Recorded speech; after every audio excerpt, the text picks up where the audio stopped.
What's happening, guys? We are back with another tutorial, and this tutorial entails checking your sump pump. Okay, super important subject. Another great tutorial. People don't realize that they have a bad sump pump until they have a flood, and that happens all the time. Because when was the last time you checked your sump pump?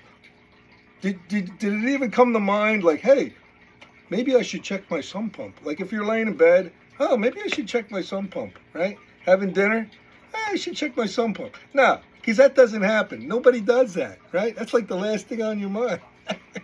All right, so that's why I'm here. So generally, your sump pump is obviously underground, and I'm going to show you that in a minute. It's in a sump pit, okay? The pit generally has gravel at the bottom of it, depending upon what kind of pit that you have. They are a plastic tub that is inserted down into your floor of your basement, okay? And then they fill up with water. When you have a storm outside the house, the water that surrounds your foundation comes into the sump pit, and then the pump pumps it out of the house to get it away from the foundation and to alleviate any water problems, okay? So let's take a dive into this pit. We're going to lower Taco down into this sump pit, and he is going to inspect the sump pump for us, right, Taco? So we have to put your hard hat on, okay? So let's get you geared up and lowered down into the pit to do an evaluation. 0, 1, 2, 3. Let's get started.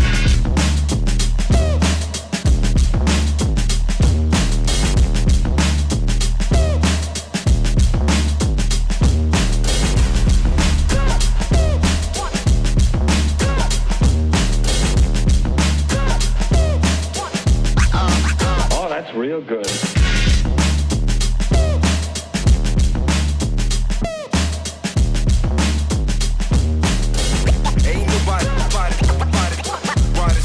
Hey guys, so Taco's findings were very good. This particular pump is in good working order, and I'm going to show you how you know that. So this one is called a float switch. Hold on, I'm trying to do this without falling in. Oh, excuse my finger. So this has a switch right here. You grab that, you pull it up, and that turns on the pump. So there's no water, not much water in this pump, and then it shuts off. So when the water level comes up, it turns on that switch in the pump, and that pumps out the water, okay? Now there's another style called a Pedestal, which is taller than this, and you'll see that in the video as well. You want to keep the bottom of these pumps, these pits rather, clean. You don't want a lot of aggregate debris, because what happens is this has propellers on it. Right down here, all the way at the bottom, there's propellers in there. And what happens is that sucks in the water, and if it sucks in anything, any kind of debris or anything, what happens is it will seize the motor, and the motor will stop working. And I know that because I've seen it happen 100 times, and these switches do go bad on these pumps. This is a pretty expensive pump, so this switch on this pump can be replaced. It's just unscrewed, this comes off, and then you just replace this whole pump piece on top. Comes with the cord and everything. Then you just plug it right back in. All pumps should have a dedicated line going to a GFI right here. So this is an older home. This doesn't even have a GFI in it, but it should be a dedicated line. All new homes have a dedicated line with a GFI, 20 amp breaker, because this pulls a lot of juice, and this thing's running a lot during a flood. Okay, super important. So a little FYI, guys, super great information. Let's climb out of this pit. There's your cover. The pump pit comes with a cover right there. That just sits on top. And all your lines. Now this has the drain line coming in from the dehumidifier, which is very normal, which is a great thing. You can have your dehumidifier propped up on a you know, a little column there, and then the water line comes through the wall, and then it just kind of drains into your pump pit. So you'll see that a lot in a lot of homes. You never have to worry about emptying a bucket on your dehumidifier. So okay, guys, great tutorial. This is a check valve, guys. There is one also on that particular pump, and what this does is it lets the water stop. Okay, let me see if I could show you. There's a little flapper in there. So the pipe going up and out of the house, the water has to stop at this valve. Once it gets halfway through this valve, no more water is allowed in. And that's so you can disconnect the unit and that you don't get more water back into the sump pit, okay?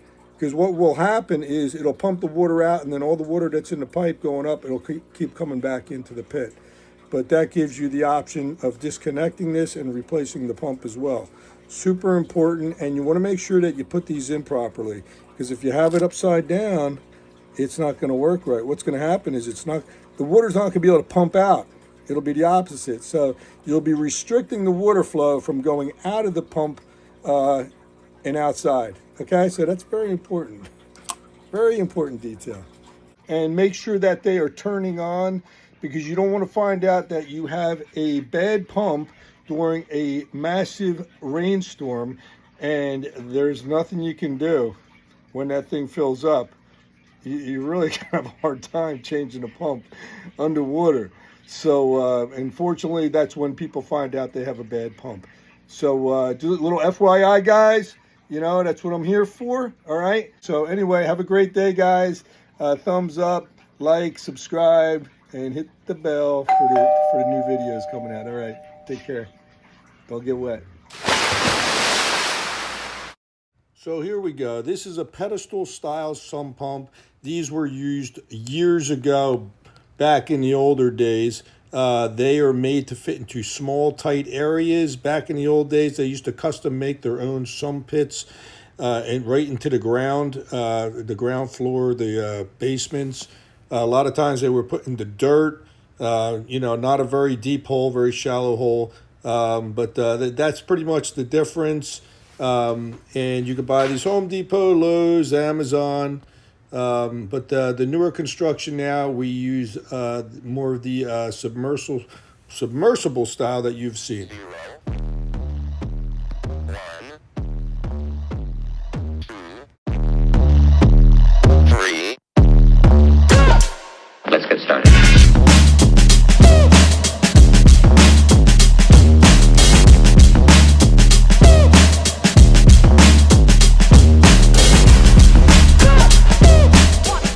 Thanks again, guys, for joining our little tutorial. Please like, subscribe, and never forget to hit the little bell so you get our videos. Thanks for taking the time. Ain't nobody stopping me.